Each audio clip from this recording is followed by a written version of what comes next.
이 여성은 1995년생인 캐롤 말테시입니다. 그녀는 이탈리아 출신 어머니와 네덜란드 출신 아버지 사이에서 태어났습니다.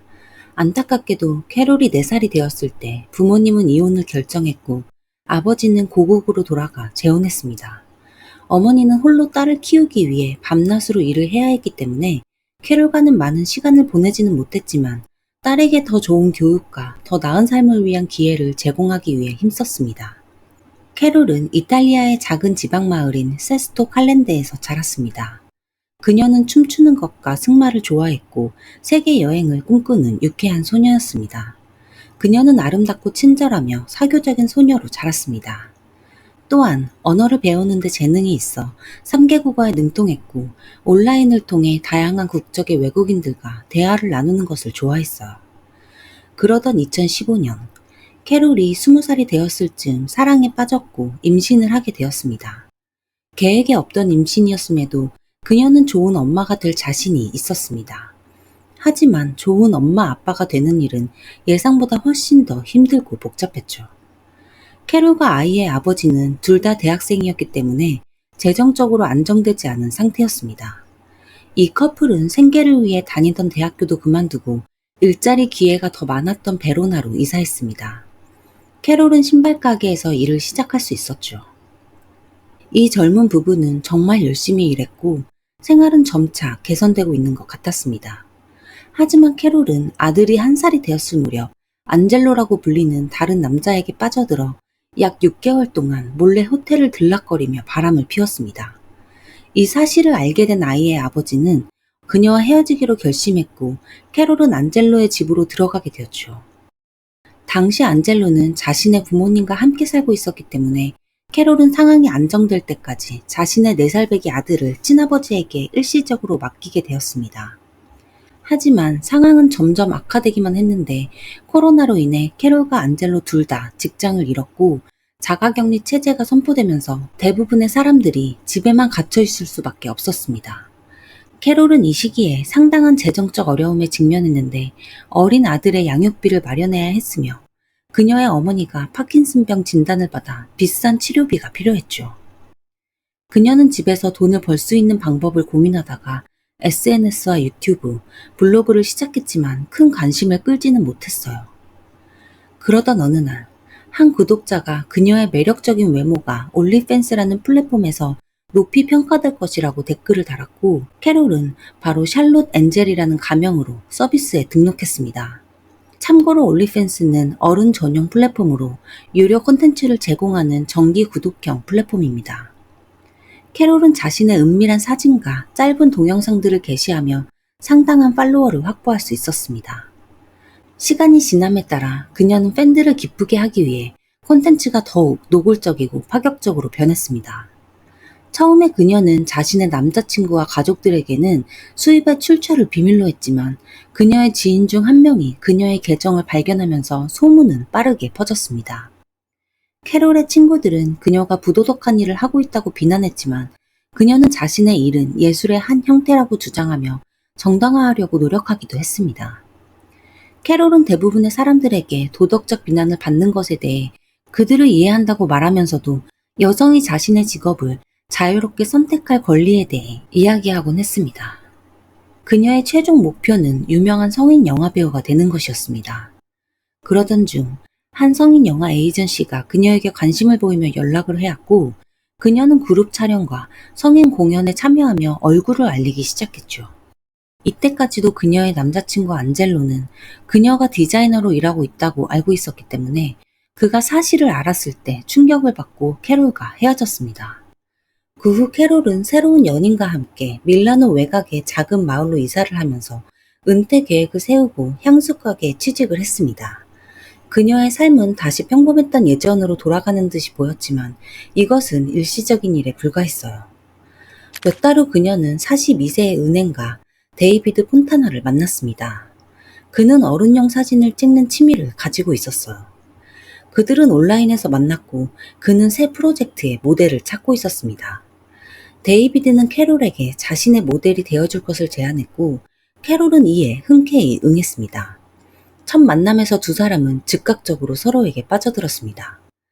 데이비드는 유부남이었음에도 불구하고 그 사실이 젊고 아름다운 여성과의 관계를 시작하는 것을 막지는 못했죠. 처음에 그는 캐롤에게 돈을 주고 관계를 했지만 얼마 지나지 않아 진짜 연인 사이가 되었습니다. 데이비드는 아내에게 불륜을 고백하고 이혼한 후 캐롤과 함께 살기 시작했습니다. 데이비드는 캐롤의 비디오 촬영을 도왔고 그것의 대가로 수입의 일부를 받았습니다. 실제로 그는 질투심이 많은 남자였기 때문에 캐롤이 다른 남자와 이야기하는 모습만 보여도 불같이 화를 내곤 했다고 알려졌지만 의외로 그녀의 영화 촬영에 관해서는 매우 관대했으며 제한을 두지도 않았습니다. 그녀는 자유롭게 다른 여러 남자들과 관계를 맺고 성인 공연에도 참여할 수 있었죠. 그러던 어느 날 캐롤의 전 남자친구인 안젤로가 그녀에게 다시 만나고 싶다고 연락을 했습니다. 그는 그녀의 직업을 받아들일 준비가 되어 있고 방해하거나 제한을 두지도 않을 것이라며 다시 만나달라고 애원했습니다.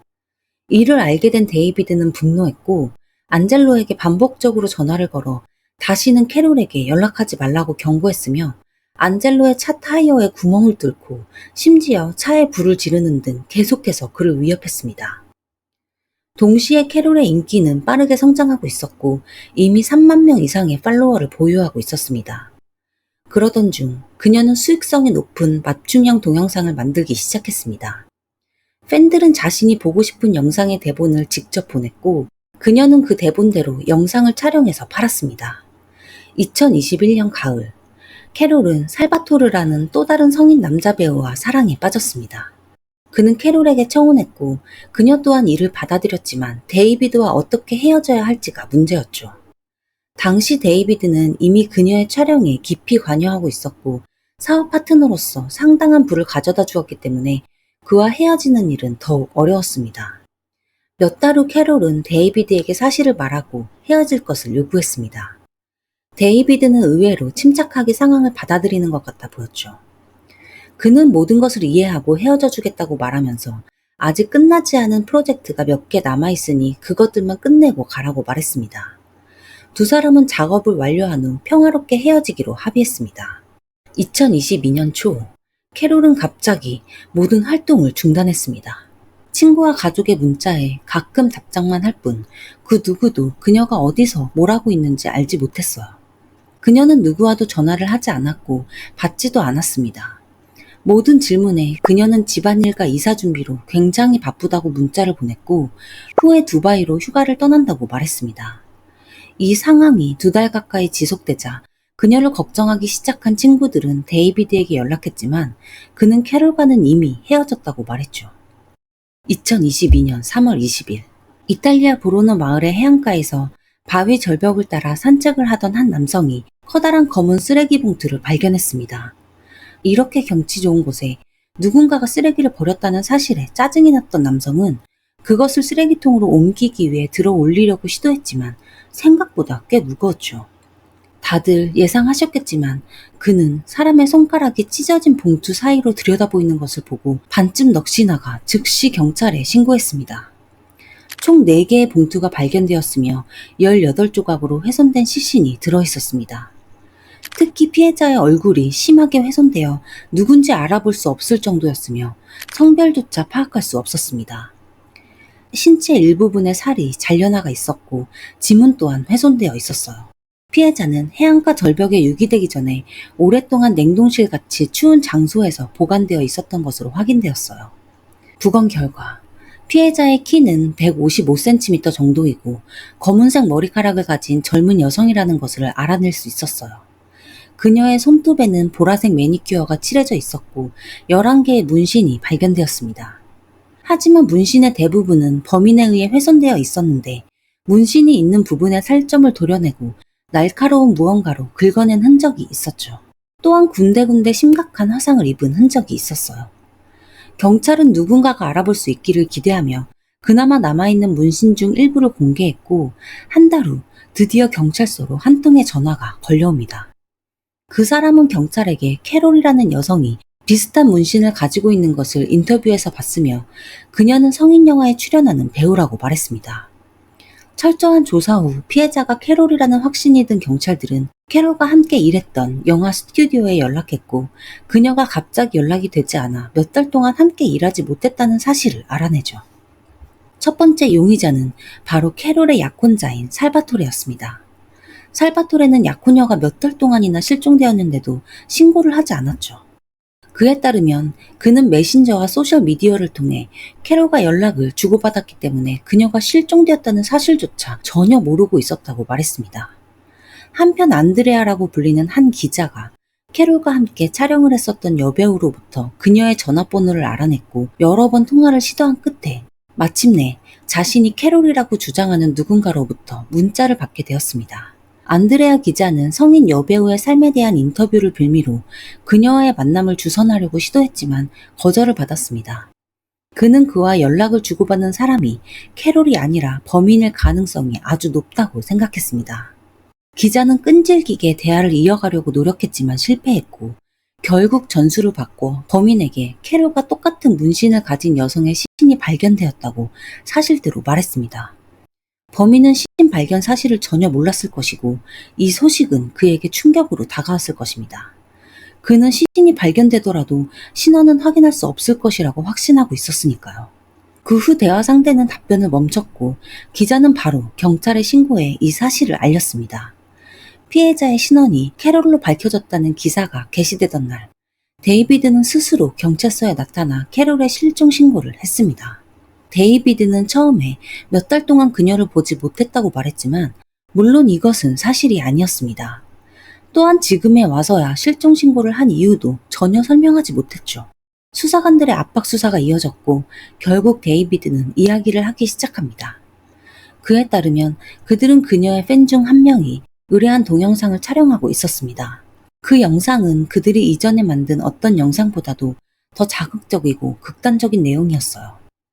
데이비드는 대본대로 캐롤의 머리에 봉지를 씌우고 손을 묶은 뒤 입에 테이프를 붙였습니다. 그 후에 마취를 포함한 다양한 도구를 사용하여 그녀의 머리를 때리고 또 때렸습니다.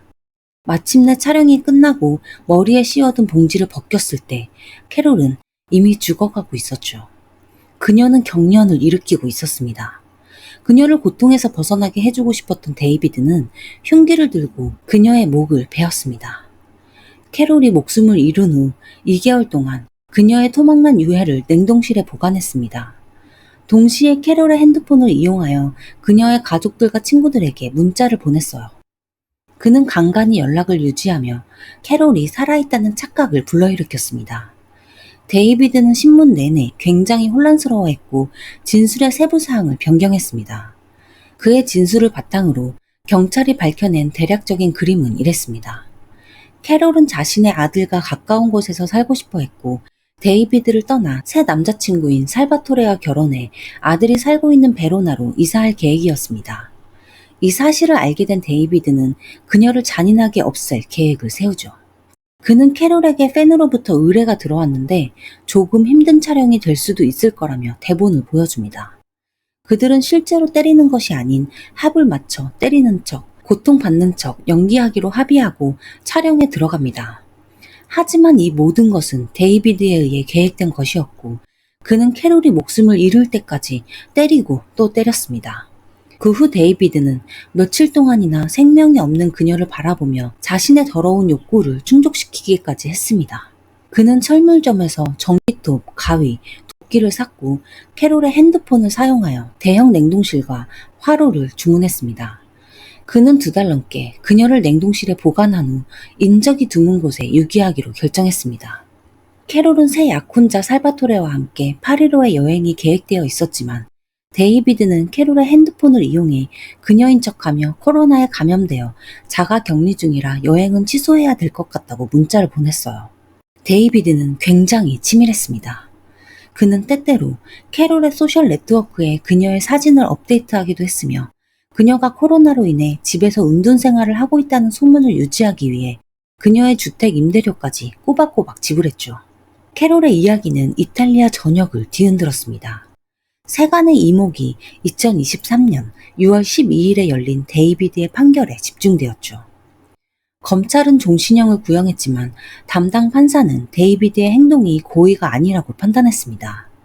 시신을 훼손한 사실조차도 가중 상황으로 간주되지 않았습니다. 데이비드는 놀랍게도 과실치사가 인정되어 징역 30년이라는 매우 관대한 형을 선고받았습니다. 또한 캐롤의 7살 아들에게 약 3억 원의 배상금과 캐롤의 부모님에게 1억 5천, 아들의 친아버지에게 7,500만 원을 지급해야 했습니다. 이러한 법원의 판결은 유족뿐만 아니라 이탈리아 전역에 충격을 주었죠. 모든 사람은 자신의 길을 선택할 권리가 있으며 성인 영화배우가 되기로 결정했던 캐롤을 감히 비난할 수는 없습니다. 하지만 동시에 몇몇의 직업은 위험에 노출될 가능성이 많기 때문에 그녀가 신중하게 선택했었으면 어땠을까 하는 아쉬움이 들기도 합니다. 물론 주기적으로 바람을 피우는 등의 행동들은 도덕적으로 비난받아 마땅하지만 그렇다고 해서 그 누구도 그녀의 목숨을 빼앗아갈 권리는 없죠. 피해자의 명복을 빌며 오늘 이야기는 여기서 마치겠습니다. 긴 영상 시청해주셔서 진심으로 감사드립니다. 다음 영상에서 뵙겠습니다.